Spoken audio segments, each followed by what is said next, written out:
नमस्कार दोस्तों, आपका स्वागत है जीएसवी संजय में। आज हम अमेरिकी क्रांति के पार्ट 2 को पढ़ेंगे। जैसे कि हमने पिछली क्लास में दो चीजें पढ़ ली हैं, अमेरिका क्रांति की स्थिति, क्रांति के पूर्व ये चीज अपन पढ़ चुके हैं, है ना, और अमेरिकी क्रांति के कारण ये चीज भी अपन पढ़ चुके हैं। आज के वीडियो में अपन ब्रिटेन की पराजय के कारण अमेरिकी क्रांति में अमेरिकी क्रांति का विश्व पर प्रभाव, जिसमें फ्रांस और भारत को देखेंगे मेनली, और अमेरिकी संविधान जो नया अमेरिका बना, मतलब कि क्रांति के बाद जो अमेरिका ने संविधान का निर्माण किया, उसकी क्या क्या विशेषताएं थी, उसके बारे में आज चर्चा करेंगे। तो अपन को आज क्या देखना है? सबसे पहले अपन को पढ़ना है ब्रिटेन की पराजय के कारण। तो इसके बारे में अपन आइए देखते हैं।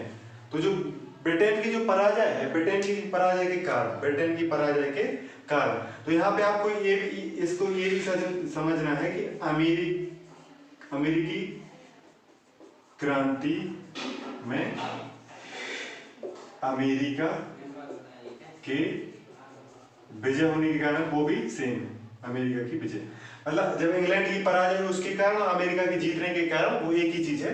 मतलब एक जीतेगा एक हारेगा। तो आपको याद रखना है अपन क्या पढ़ रहे हैं, ब्रिटेन की पराजय के कारण और अमेरिका के विजय के कारण, है ना। तो देखो जो इतिहासकार हैं या जिन्हें अमेरिका क्रांति के बारे में जो इतिहासकार हैं या विद्वान हैं, वो कहते हैं कि अमेरिका की जीत के और इंग्लैंड या ब्रिटेन की पराजय के तीन प्रमुख कारण माने जाते हैं। सबसे पहला माना जाता है कौन? प्रकृति। दूसरा माना जाता है कौन? फ्रांस, है ना। और तीसरा कौन सा माना जाता है? जॉर्ज वॉशिंगटन को, जॉर्ज वॉशिंगटन। देखो तीन प्रमुख कारण माने जाएंगे। तीन प्रमुख कारण में बहुत सारे कारण छुपे हैं, लेकिन तीन प्रमुख कारण मतलब प्रकृति, मतलब अपन इसको समझेंगे प्रकृति में मतलब कि युद्ध, क्योंकि इंग्लैंड और अमेरिका की दूरी बहुत थी, है ना। और इंग्लैंड का जो मतलब अमेरिका का जो तटीय क्षेत्र बहुत विस्तृत था, तो जो अमेरिका का जो नेचर था या अमेरिका की जो प्रकृति थी वो अमेरिका के पक्ष में थी और इंग्लैंड के विरुद्ध थी, इसलिए इंग्लैंड हार गया। फ्रांस की बात करें तो जो अपन ने कारणों में देखा था, सप्तवर्षीय युद्ध लड़ा गया फ्रांस और ब्रिटेन के बीच। तो ये फ्रांस किसका दुश्मन था? इंग्लैंड का दुश्मन था। तो इंग्लैंड का दुश्मन था, तो और अमेरिका का दुश्मन भी इंग्लैंड, है ना। तो ये दो क्या बन गए? अमेरिका और फ्रांस क्या बन गए? दोस्त बन गए। अमेरिका और फ्रांस ने मिलकर इंग्लैंड को पराजित कर दिया किसमें? अमेरिका क्रांति में। और जॉर्ज वॉशिंगटन ये क्या था? ये नेता थे, ये नेतृत्व करता थे। मतलब कि अमेरिकी क्रांति का नेतृत्व किसने किया? जॉर्ज वॉशिंगटन ने। देखो जॉर्ज वॉशिंगटन की आपको याद रखना है कि अमेरिकी क्रांति के नेता कौन थे? George Washington. साथ में अमेरिका के पहले राष्ट्रपति भी कौन थे? George Washington. क्योंकि आपको याद रखना है कि अमेरिका के दो तीन फेमस राष्ट्रपतियों में जॉर्ज वॉशिंगटन का नाम आता है, अब्राहम लिंकन का नाम आता है ना। और वर्तमान में किसका नाम आने लगा है? ओबामा का नाम आने लगा है ना। और वर्तमान ट्रंप का तो आपको याद हो गई। तो ये तीन कारण थे इंग्लैंड की पराजय के। इंग्लैंड के पराजय में मतलब कि अमेरिका की प्रगति ने, फ्रांस ने और जॉर्ज वॉशिंगटन ने ब्रिटेन को पराजित कर दिया। तो प्रगति की बात करें तो युद्ध स्थल से दूरी, युद्ध स्थल से दूरी, युद्ध स्थल से दूरी, मतलब यूएसए टू इंग्लैंड। क्योंकि जो इंग्लैंड यूरोप महाद्वीप में है, ये अमेरिका महाद्वीप में, तो इससे समुद्र से रास्ता तय करना पड़ता और रास्ता बहुत दूर था, रास्ता बहुत दूर था, है ना। और साथ में युद्ध क्षेत्र बड़ा था। युद्ध क्षेत्र क्या था? युद्ध क्षेत्र बड़ा था, युद्ध क्षेत्र बड़ा।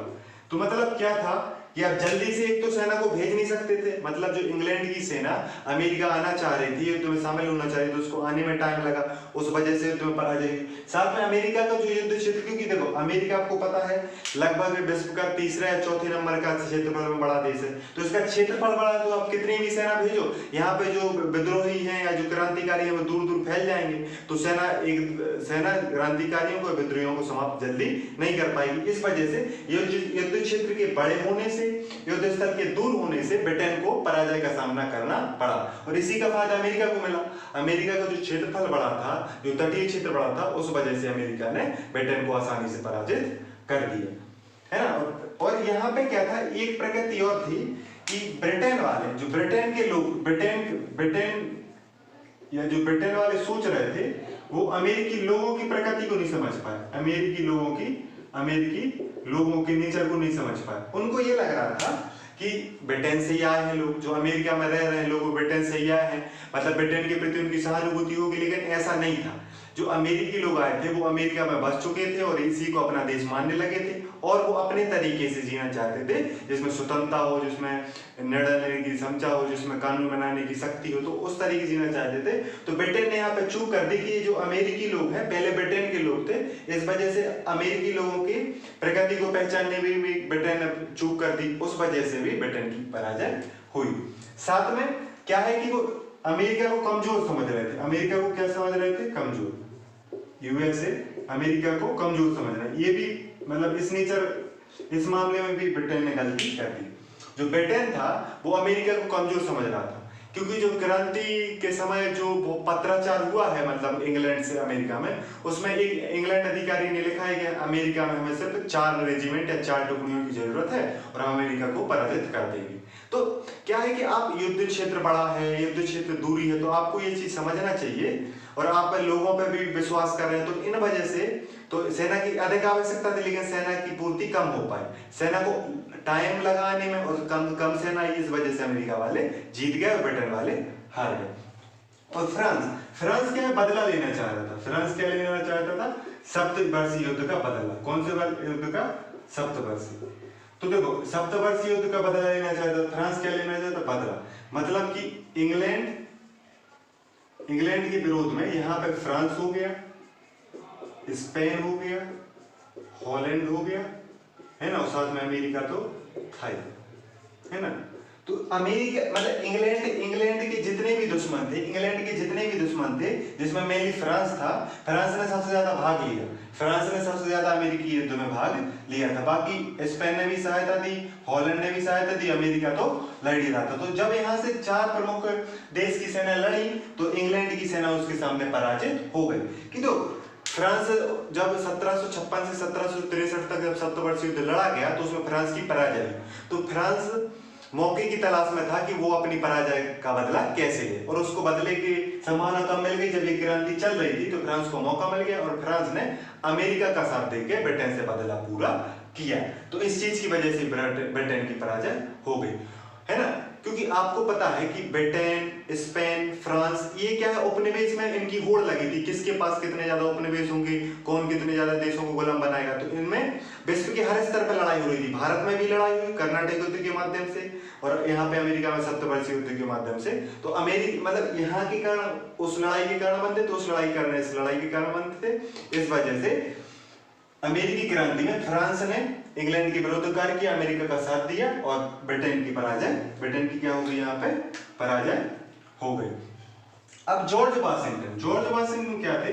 इन्हें नेतृत्व प्रदान किया, नेतृत्व करता थे। देखिए क्या होता है कि किसी भी आंदोलन, किसी भी मतलब पार्टी, किसी भी देश, किसी भी समाज में जब वहां का लीडर अच्छा होता है, जहां नेतृत्व करने वाला अच्छा होता है, तो वहां पे सकारात्मक रिजल्ट आता है। तो देखो जॉर्ज वाशिंगटन क्या थे? प्रत्यक्ष तरीके से वो युद्धों को अच्छे से लड़ना जानते थे, फौज को कंट्रोल करना जानते थे और वो परिस्थितियों को समझते थे।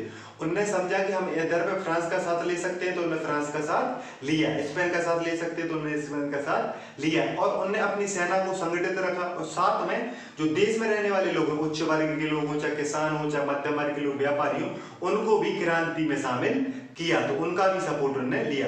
मतलब अमेरिकी नागरिकों का, अमेरिकी सेना का और साथ में अमेरिका के मित्र फ्रांस, स्पेन, पोलैंड, इनका भी साथ उचित समय पे लिया और आसानी से इंग्लैंड को पराजित कर दिया। देखो वक्त लगा, लेकिन बढ़त में हमेशा ज्यादातर अमेरिका ही रहा। तो एक कुशल नेतृत्व करता है ना, क्योंकि इनमें क्या थे, इनके जो गुण थे वो दूरदर्शी चीजों को समझ रहे थे, है ना, कुशल नेतृत्व करता थे, है ना, साथ में फौज का भी संतुलित उपयोग किया।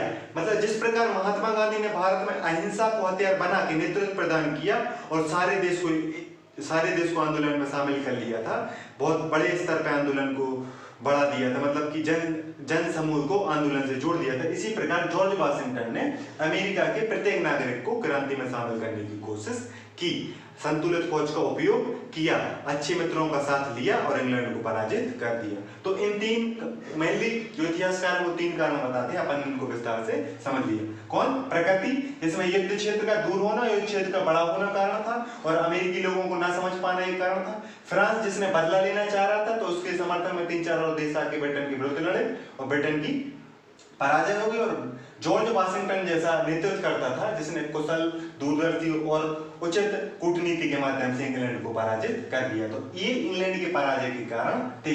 अब क्या हो गया, यहाँ पे अपन ने देखा यूएसए या अमेरिका क्या हो गया, ये विन हो गया, ये जीत गया, और इंग्लैंड क्या हो गया, हार गया।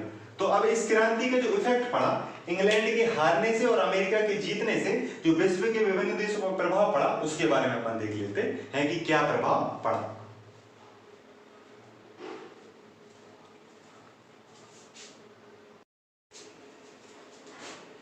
तो अपन प्रभाव देखो, अमेरिका पे प्रभाव, इंग्लैंड पर प्रभाव, फ्रांस पर प्रभाव, भारत पर प्रभाव, एक एक करके देखते हैं। तो देखो इसको क्या हो गया, इसको स्वतंत्रता प्राप्त हो गई, अमेरिका को स्वतंत्रता प्राप्त हो गई, है ना, संविधान का निर्माण हो गया, है ना, साथ में अधिकारों की प्राप्ति हुई, जनता को क्या हुई, अधिकारों की प्राप्ति, है ना, और नए अमेरिका का निर्माण हो गया, नए अमेरिका का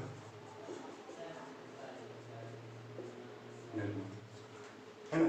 देखो क्या हुआ, अमेरिका ने स्वतंत्रता प्राप्त कर ली, संविधान का निर्माण कर लिया, अधिकारों की प्राप्ति हुई, जिससे जनता को नए अमेरिका का निर्माण हुआ। और अमेरिका क्रांति ने यह दिखा दिया कि आप अगर अच्छे से क्रांति करेंगे और आप स्वतंत्रता समानता के लिए किसी ऐसी शक्ति के विरुद्ध जो बहुत शक्तिशाली है उसके विरुद्ध अगर सुनिश्चित तरीके से जॉर्ज वाशिंगटन जैसे नेतृत्व में लड़ेंगे तो आप आसानी से या बहुत मेहनत के साथ आप क्या अच्छे परिणाम को या स्वतंत्रता को हासिल कर सकते हैं। अमेरिकी क्रांति ने विश्व की विभिन्न क्रांतियों को प्रेरित किया और अमेरिकी क्रांति एक उदाहरण है जिसने क्रांति के बाद संवैधानिक शासन और लोकतांत्रिक शासन की स्थापना की। तो अमेरिका ने स्वतंत्रता, संविधान, अधिकार, नए अमेरिका का निर्माण कर लिए, इस पर प्रभाव पड़ा। इंग्लैंड पे क्या प्रभाव पड़ा कि इसको एक तो पराजय का सामना करना पड़ा, किसका, पराजय का सामना करना पड़ा, साथ में इसका एक उपनिवेश चला गया, उपनिवेश छिन गया, उपनिवेश छिन गया, मतलब जो अमेरिका था वो छिन गया। लेकिन यहाँ पे क्या चीज हुई कि जब एक उपनिवेश छिन गया तो इसने नए उपनिवेश बनाने को बल दिया। इंग्लैंड ने क्या किया, जब उसकी पराजय हो गई, उपनिवेश, अमेरिका उपनिवेश छिन गया तो उसने नए उपनिवेश बनाए।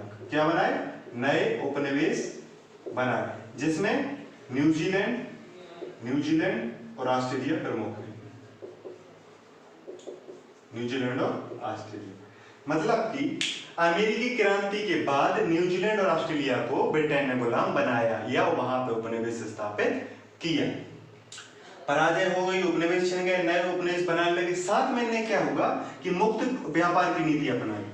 मुक्त व्यापार, जो पहले बंद व्यापार की नीति अपनाते थे, मतलब जो अपन ने देखा था कि अमेरिका में सिर्फ इंग्लैंड के द्वारा शासन किया, इनने क्या मुक्त व्यापार की नीति अपनाई। जैसा कि अपन भारत के संबंध में देखते हैं 1813 में मुक्त व्यापार की नीति की शुरुआत होती है। भारत में कब होती है, 1813 में एक अधिनियम आता है जिसमें मुक्त व्यापार पॉलिसी या इंग्लैंड के लिए सभी, क्योंकि पहले क्या होता था कि इंग्लैंड जो कंपनी थी, ईस्ट इंडिया कंपनी, भारत में सिर्फ वही व्यापार कर सकती थी। लेकिन अब क्या हुआ कि सारे इंग्लैंड के जो भी निवासी हैं वो भारत में आके व्यापार कर सकते थे।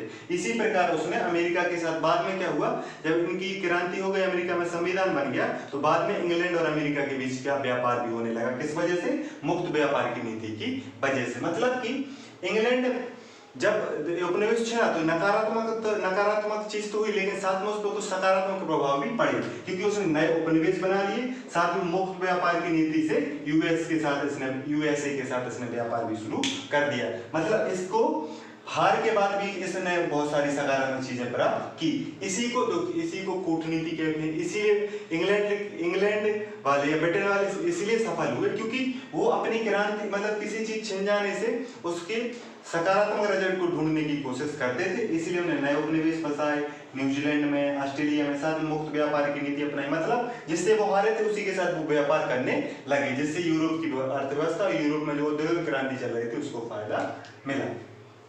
अब इसके बाद फ्रांस पे क्या प्रभाव पड़ा कि फ्रांस पे आपको पता है कि इसके लगभग 6 वर्ष बाद 1789 में, क्योंकि देखो इसमें क्या हुआ कि फ्रांस की क्रांति प्रेरित हुई, फ्रांस की क्रांति को प्रेरित किया, फ्रांस की क्रांति को प्रेरित किया।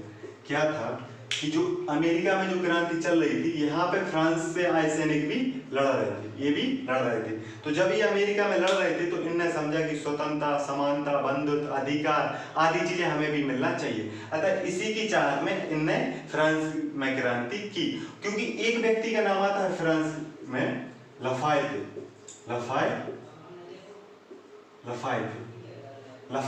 ये जो सैनिक थे इनने अमेरिका में युद्ध लड़ा था और इनने अमेरिका में युद्ध लड़ा था उसका अनुभव फ्रांस के लोगों में, फ्रांस की युवाओं में जाके शामिल किया और उनको बताया कि हमें फ्रांस में क्रांति करना चाहिए, फ्रांस में बदलाव आना चाहिए, स्वतंत्रता के साथ, बंधुत्व के साथ, समानता के साथ ही जीवन जीना है।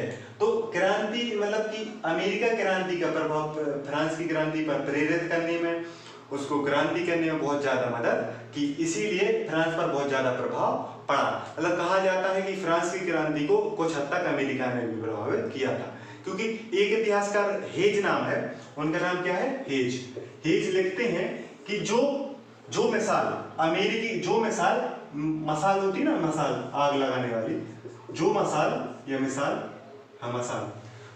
होती है, जो मसाल अमेरिका में जली तथा उसका प्रभाव फ्रांस तक पहुंचा। इस मसाल ने फ्रांस में भी उजाला करने की राह दिखाई। या अमेरिकी क्रांति ने, इसको सिंपल वे में समझे, अमेरिकी क्रांति ने फ्रांस की क्रांति को बहुत हद तक प्रभावित किया। क्योंकि जो सैनिक अमेरिका में लड़के गए, विजय हासिल करके गए, उन्होंने बताया कि हमें यहाँ पे भी क्रांति करना चाहिए। साथ में क्या हुआ, फ्रांस पे जो क्या होते हैं, जो राजतंत्र था उसकी खामियों की पता चली, राजतंत्र पर प्रहार किया जाने लगा। मतलब कि ये समझ गए थे कि राजतंत्र जो ब्रिटेन वाले कर रहे थे वो भी राजतंत्र गलत है, मतलब राजा निकम्मे हैं, निरंकुश हैं, वो जनता के लिए कुछ नहीं करते। ये फ्रांस की जनता समझ गई और उन्होंने फ्रांस की क्रांति को प्रभावित किया। ये जो मूल्य थे, जो क्रांति के मूल्य थे, स्वतंत्रता वाले, समानता वाले, बंधुत्व वाले, अधिकार वाले, है ना, राजतंत्र को दूर करने वाले, लोकतंत्र को लाने वाले, ये जो फ्रांस की क्रांति के विचार थे, ये बहुत सारे अमेरिका से प्राप्त किए। तो ये प्रभाव फ्रांस पर था। अब देखते हैं भारत पर प्रभाव। देखो भारत पर प्रभाव कैसा पड़ा, नकारात्मक। भारत पर कैसा प्रभाव पड़ा, नकारात्मक। देखो भारत पर प्रभाव ये पड़ा कि इंग्लैंड ने कठोर नीतियों का सामना करना पड़ा। कठोर नीतियों का सामना क्या था, जब इंग्लैंड यहाँ पे पराजित हो गया, इंग्लैंड जब पराजित हो गया तो उसने भारत पर कठोर नीति अपनाई। कौन सी नीति अपनाई, कठोर नीति अपनाई। मतलब भारत में इंग्लैंड ने शुरू से ही कठोर नीति के तहत शासन किया। यहाँ पे उसने जो अमेरिका में जो ढील दी थी, उदारवादी सोच थी, वो नहीं अपनाई, उसने डायरेक्ट कठोरता की नीति अपनाई। साथ में उसने कभी भी भारतीय लोगों को एक नहीं होने दिया और फूट डालो राज करो की नीति अपनाई। फूट डालो राज करो, मतलब उसने कोशिश की कि जिस प्रकार अमेरिका में लोग एकत्रित हो गए थे, सारे वर्ग एक साथ इंग्लैंड के विरुद्ध हो गए थे, वो भारत में ना हो पाए, और उसने फूट डालो राज करो की नीति हमेशा वो करता रहा, जिसका परिणाम अपन ने भारत पाकिस्तान के विभाजन में उसका वो रिजल्ट के रूप में देखा। तो देखो नकारात्मक प्रभाव पड़ा भारत पर अमेरिका क्रांति का। देखो अपन उस समय की बात कर रहे हैं, लेकिन जब भारत ने भी, भारत के जो विद्वान थे, भारत के जो लेखक थे, भारत के जो बुद्धिजीवी लोग थे, उनने अमेरिकी क्रांति से प्रेरणा भी, वो उसका सकारात्मक प्रभाव है, ऐसा नहीं। अपन ये देख रहे हैं कि भारत में जो उस समय क्या होने लगा, तत्कालीन समय में भारत पर नकारात्मक प्रभाव रहा, लेकिन जब भारत में क्रांतियां शुरू हुई, भारत में जब स्वतंत्रता आंदोलन शुरू हुआ, तो लोगों ने अमेरिका से भी बहुत सारी, जैसे फ्रांस ने प्रेरणा प्राप्त की थी, ऐसी भारत ने की है। लेकिन यहाँ पे जो घटनाएं घटने लगी क्रांति के बाद, उस वे में नकारात्मक कह रहे हैं, पूरा अमेरिका क्रांति का नकारात्मक प्रभाव कहीं पर नहीं पड़ा। बस पर उसका अधिकतर प्रभाव कैसा था? सकारात्मक प्रभाव था। उसने ये बता दिया कि इंग्लैंड को पराजित किया जा सकता, उसने ये बताया कि उपनिवेश भी आजाद हो सकते हैं, उसने बताया कि आधुनिक विश्व के लिए संविधान की जरूरत है, लोकतंत्र के निर्माण की जरूरत है, लोगों को अधिकार देने की जरूरत है। तो अमेरिकी क्रांति का ओवरऑल प्रभाव तो सकारात्मक है, लेकिन घटनाएं क्या होने लगी थी? नकारात्मक। कठोर नीतियों का सामना करना पड़ा, फूट डालो राज करो की नीति अपनाई गई। इसीलिए भारत को समय लगा, इसलिए भारत को क्या लगा? आजाद होने में समय लगा, क्योंकि इंग्लैंड अलग तरीके से, इंग्लैंड जो अमेरिका में शासन कर रहा था उससे अलग तरीके से भारत पर शासन किया, तो ये भारत पर प्रभाव पड़ा। तो ये अपन ने प्रभाव देख लिया है ना। तो अमेरिका की क्रांति ने संविधान निर्माण को, लोकतंत्र निर्माण को प्रेरित किया, फ्रांस की क्रांति को प्रेरित किया और विश्व की अन्य क्रांतियों को भी प्रेरित किया, और साथ में बताया कि इंग्लैंड को पराजित किया जा सकता है। अब अपन जो अमेरिका में जो क्रांति के बाद जो संविधान निर्माण हुआ, तो संविधान निर्माण की विशेषता समझ लेते हैं।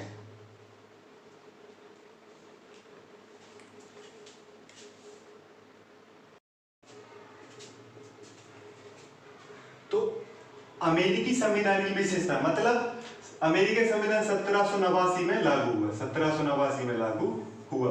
और इसी तरह पहले राष्ट्रपति कौन बने थे? George Washington. जॉर्ज वाशिंगटन मतलब प्रथम राष्ट्रपति, अमेरिका के प्रथम राष्ट्रपति का नाम जॉर्ज वाशिंगटन है, और 1789 में अमेरिका का संविधान लागू हो गया था, है ना। तो अमेरिकी संविधान की विशेषताएं मुख्य रूप से अपन जो 5 पढ़ने वाले हैं। विश्व का पहला लिखित संविधान, कौन सा? पहला लिखित संविधान। संघात्मक शासन प्रणाली, मतलब यहाँ पे संघात्मक शासन प्रणाली, जैसे भारत में संसदीय शासन प्रणाली है जो अपन ने ब्रिटेन से लिया, यहाँ पे संघात्मक शासन प्रणाली। दोहरी नागरिकता है, जनता की संप्रभुता और उसको अधिकार दिए गए, शक्तिशाली केंद्रीय सरकार का निर्माण किया गया। तो आइए इनको विस्तार से समझते हैं। तो जो लिखित, देखो एक तो पहला लिखित संविधान है, इसमें 7 अनुच्छेद, अनुच्छेद कितने हैं? 7 व 13 धाराएं, 13 धारा। देखो भारत के हिसाब से देखा जाए, भारत के संदर्भ में देखा जाए तो भारत का विश्व का सबसे बड़ा लिखित संविधान है, लेकिन ये सबसे पहला लिखित संविधान है और छोटा सरल है, लेकिन इसमें जो चीजें स्पष्ट तरीके से सरल भाषा में लिखी, एकदम छोटा नहीं है, लेकिन 7 के अनुच्छेद और 13 धाराएं, छोटा सरल संविधान लिखा गया किसका? अमेरिका का, है ना। तो इसमें अनुच्छेद 7 है, 13 धाराएं हैं, अमेरिका का पहला लिखित संविधान है ना। और संघात्मक शासन प्रणाली, तो इसमें क्या है कि राज्यों ने मिलकर एक संघ का निर्माण किया है। ये जो ये इधर पे क्या है? संघ है, केंद्र है, और ये उसके राज्य हैं, इनने मिलकर एक संघात्मक शासन की स्थापना की है। संघात्मक शासन की स्थापना की है मतलब राज्यों ने समझौते के द्वारा एक संघ का निर्माण किया, एक केंद्र का निर्माण किया, और उसके तहत इस देश का संचालन होता है, जिसकी जानकारी हमें अमेरिकी संविधान से प्राप्त होती है। तो और अमेरिकी संविधान ने संघात्मक शासन के लिए अन्य देशों को स्थापित करने के लिए प्रेरित किया। इस प्रकार का सिस्टम बहुत सारे राज्यों ने फिर बाद में उसका अनुसरण किया।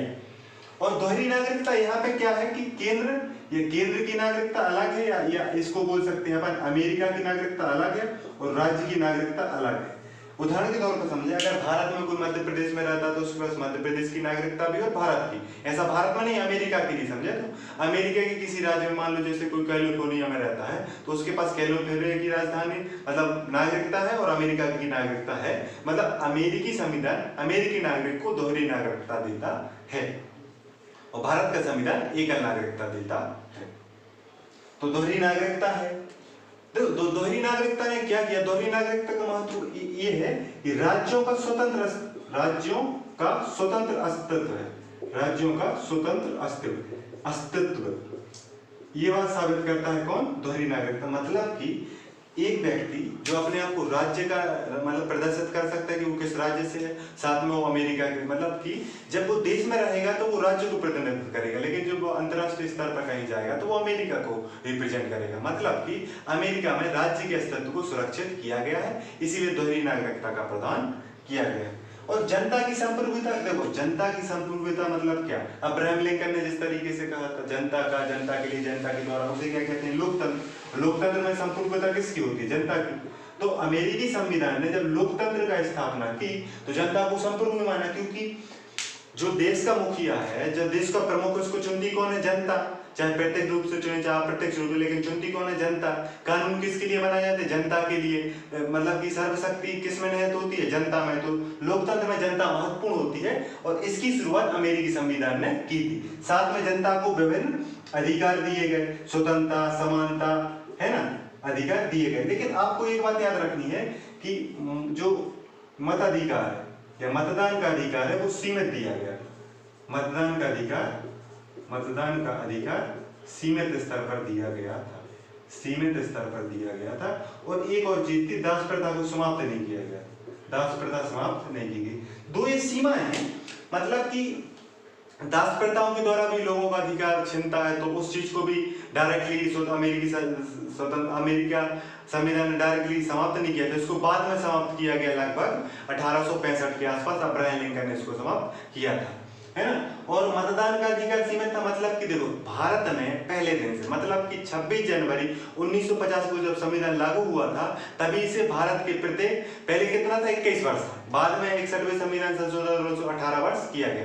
तो जो भी 21 वर्ष का था, सभी को, चाहे महिला हो चाहे पुरुष हो, सभी को अधिकार दिया गया था। लेकिन यहाँ पे क्या है कि सभी लोगों को मतदान का अधिकार 1789 से ही अमेरिकी संविधान ने नहीं दिया था। तो ये आप अगर कभी आपसे पूछा जाए कि अमेरिकी संविधान की सीमा क्या थी, तो मतदान का अधिकार सभी को नहीं दिया गया था, साथ में दास प्रथा को समाप्त नहीं किया गया। क्योंकि जब आप स्वतंत्रता और समानता की बात कर रहे हैं तो उन दासों की स्वतंत्रता नहीं है क्या, उन दासों को समानता नहीं दी जानी चाहिए। तो उनकी स्वतंत्रता और समानता जो बाधित हो रही थी वो अमेरिकी संविधान की सीमा मानी जा सकती है, या इसको कह सकते हैं खामी मानी जा सकती है। लेकिन इसको बाद में धीरे धीरे करके सुधार दिया और अब अमेरिका में सभी को मतदान प्राप्त है और दास प्रथा को समाप्त कर दिया गया। अमेरिका में स्वतंत्रता और संपूर्ण रूप से लोकतंत्र का पालन किया जाता है। लोकतंत्र का प्रचारक और प्रेरक अमेरिका को भी माना जाता है। इसके बाद देखें तो शक्तिशाली केंद्रीय सरकार, आपको पता है केंद्रीय सरकार मतलब यहाँ पे क्या है कि शक्तिशाली में जो ज्यादा पावर है वो किसको है, केंद्र सरकार को। इसलिए कहा जाता है, इसके अमेरिका के बारे में एक वाक्य फेमस है, अविनाशी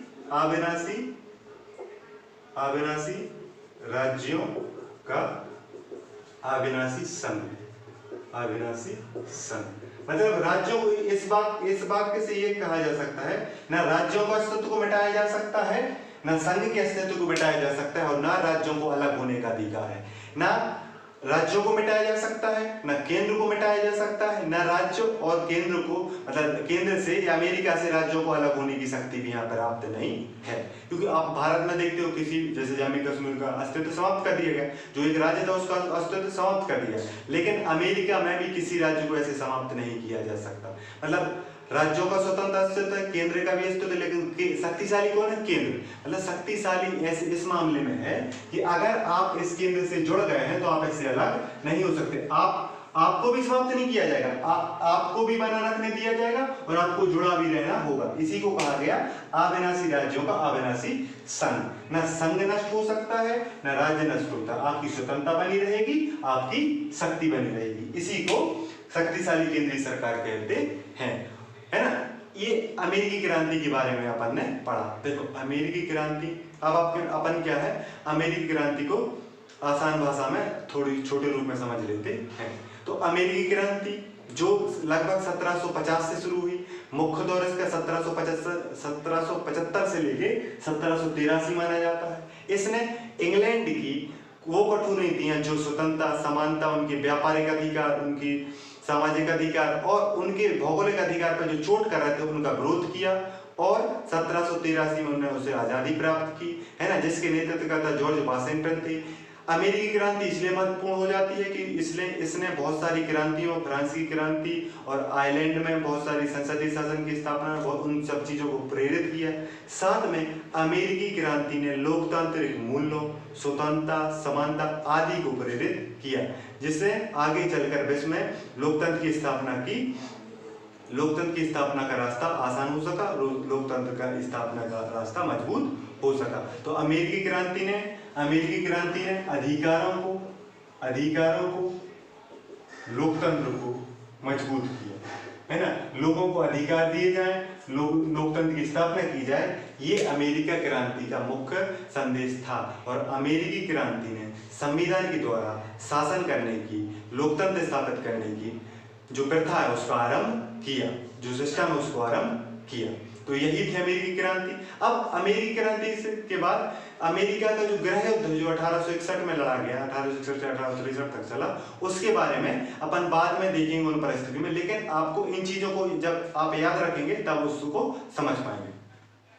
उम्मीद करता हूँ वीडियो अच्छा लगा हो तो लाइक करें, शेयर करें और जुड़े रहें जीएस के साथ। नमस्कार दोस्तों।